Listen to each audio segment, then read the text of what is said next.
똑똑하고 확실하게 신박하고 기발하게 예비 창업자도 이해하고 30년차 사업자도 납득하는 열쇠로 가는 길.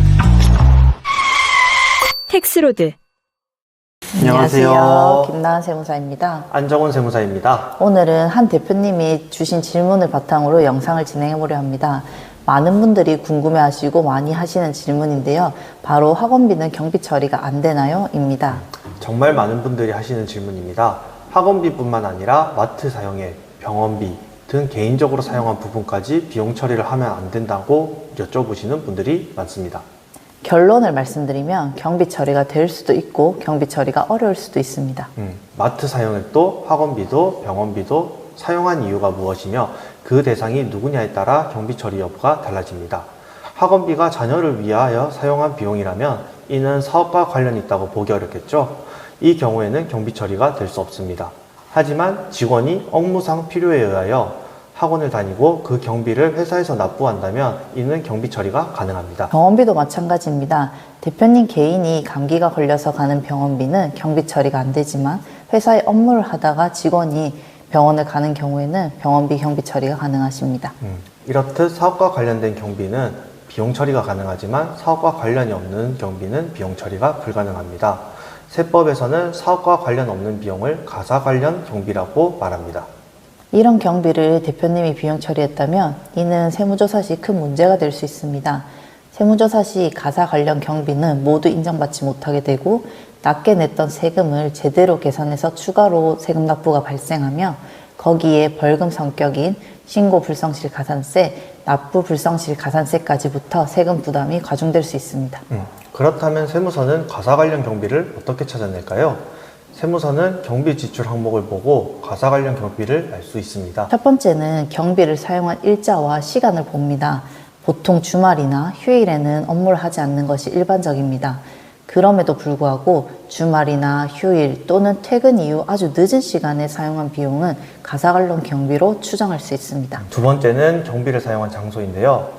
사업장과 주거지가 많이 떨어져 있는 경우에는 주변에서 사용한 비용은 사업상 사용한 경비로 보기는 쉽지 않을 것입니다. 특히 주말이나 휴일에 주거지 주변에서 사용한 비용이라면 가사 관련 경비로 볼 가능성이 매우 높아집니다.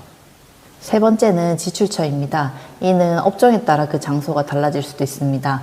예를 들어 음식점임에도 기계를 파는 매장에서 구입한 이력이 많은 경우, 반대로 수리업이지만 식자재 마트를 이용한 내역이 많은 경우 등이 여기에 해당합니다. 업종별로 지출처를 보는 것도 의미가 있지만 모든 업종에 공통적으로 적용되는 가사 관련 경비 가능성이 높은 장소도 있습니다. 예를 들면 백화점, 병원, 약국, 학원 등이 이에 해당됩니다. 마지막으로 개정과목의 분류인데요. 복리후생비나 접대비에 해당하는 경우 가사 관련 경비로 볼 가능성이 높아집니다. 직원이 없는데도 복리후생비에 식비가 많은 경우, 접대비가 동종업계에 비슷한 매출액을 가진 다른 업체에 비해서 많이 과도한 경우 등이 이에 해당합니다. 당장의 세금을 낮추는 것도 중요하겠지만 세무서의 상세 내역 검토를 통해 드러난 경우 과다한 세금 부담으로 더 머리가 아픈 상황이 발생할 수도 있습니다. 그렇다면 대표님들이 경비 지출에 대해서는 어떤 준비를 하는 것이 좋을까요? 첫 번째, 증거를 많이 만들어 두시는 방법입니다. 예를 들어 리조트, 호텔은 가사 관련 경비로 볼 가능성이 높은 경비입니다. 하지만 실제로 직원들 워크숍을 가게 되었다면 이에 대한 사진을 남겨두시는 겁니다. 리조트 앞에서 다 같이 현수막을 들고 찍은 사진 등은 명백히 사업용 경비로 인정될 수 있습니다. 두 번째는 회사 내부적으로 다양한 서류를 만드는 것입니다. 지출 결의서, 출장 계획서, 출장 여비 정산서 등 각종 서류를 만들어 두는 것은 증빙으로 아주 좋은 수단입니다. 예를 들어 지방으로 출장을 갔는데 출장 여비 정산서 없이 숙소 영수증, 식대 영수증만 있다면 이는 개인적인 여행으로 지출한 것인지 출장으로 인해 발생한 것인지 구분하기 쉽지가 않습니다. 그렇기 때문에 출장 계획서부터 출장 여비 정산서까지 작성을 해서 출장의 내용을 상세히 기록해 두시는 게 좋습니다. 어떤 업체를 만났고 어떤 이유로 다녀왔는지 등을 상세하게 기록해 둘수록 조사에 대응하기 좋습니다. 저희 업체 중에 이러한 내부 서류를 정말 잘 관리하는 업체가 있습니다. 그 회사는 방문을 해보면 연도별로 서류의 종류별로 정말 깔끔하게 꼼꼼하게 잘 관리해 두었는데요.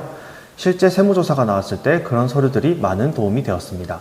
다른 업체들에 비해 세무조사가 수월하게 진행됐던 기억이 납니다. 비용의 입증 책임은 기본적으로 납세자에게 있습니다. 절세는 꼼꼼하고 꾸준하게 준비한 사람이 가질 수 있는 특권입니다. 이러한 서류 작업들이 다소 귀찮으실 수도 있겠지만 이러한 노력들이 대표님의 세금을 줄일 수 있는 원천이 됩니다. 맞습니다. 이번 영상을 보시고 많은 대표님들이 절세를 위한 준비를 하셨으면 좋겠습니다.